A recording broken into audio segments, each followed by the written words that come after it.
President Barack Obama stated that change will not come if we wait for some other person or some other time. We are the ones that we've been waiting for. We are the change that we seek. If there is to be change, it must be pursued proactively and systematically by way of a purposeful and intentional strategic plan that speaks to the specific needs of those seeking the change. It will not come easy. There will be bumps and bruises, opposition, roadblocks, and even backlash from not just those who oppose the change from the outside, but unfortunately from some of those within attempting to prohibit progress. But one must be determined and continue to press on. Listen, racism is real and it has been intertwined, embedded, and deeply seated into the fabric of America from conception. Disenfranchisement of people of color or African Americans and the prejudices that exude from many disengaged, ill-informed, and pathological racist individuals have been undeniably evident, persistent, and ongoing in this country for at least 400 or more years, and yet remains prevalent today.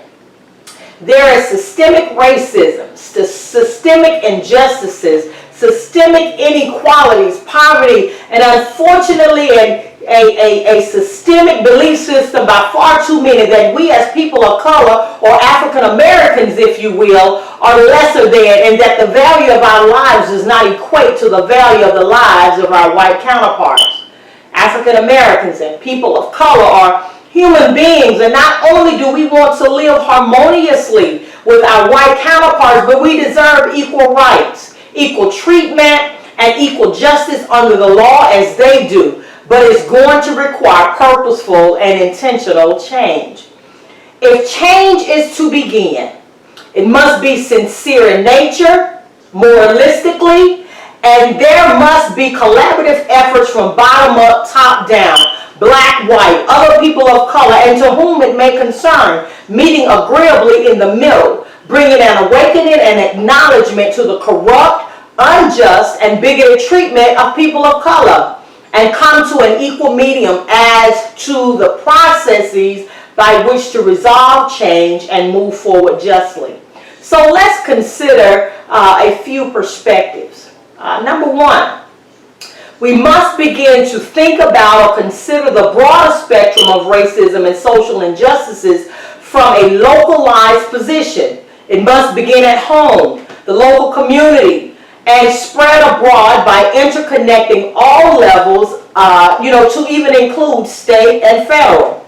Number two, collect and disaggregate data by race, gender, economic status, and other specific elements that not only speak to the specific needs, wants, and desires of the disenfranchised citizens, but the injustices, biases, and to disparities. Number three, engage in a meeting of the minds comprised of diverse levels of individuals to include but not be limited to citizens, city officials, law enforcement, pastors, parishioners, social justice nonprofit organizations, state and federal officials, just to name a few. Devising an action plan by way of a specific agenda that speaks to the distinct needs and interests of the constituencies within the community. Number four, one must build a strategic framework that not only speaks to the strengths, weaknesses, opportunities, and threats, but the systemic or systematic injustices that have plagued African American communities, as well as others that consist of people of color. Throughout this think tank process and discussion, there must be transparency, honesty, accountability, and a willingness to see the process through. Listen, in the words of Stephen Covey, one must first seek to understand and then to be understood. Number five, as a collective body or entity, we must then present these plans and expectations to the appropriate governing body or legislative body with the intention of consideration, conversation, and implementation. But we must not stop there. Because listen, to stop there would only serve as lip service, which sooner or later becomes null and void. There must be continued conversations, oversight, and accountability until the expected outcome is achieved. This is not just a black issue, but an American issue. We, the people issue. Thank you. I'm Dr. Yvette Barty. Until next time.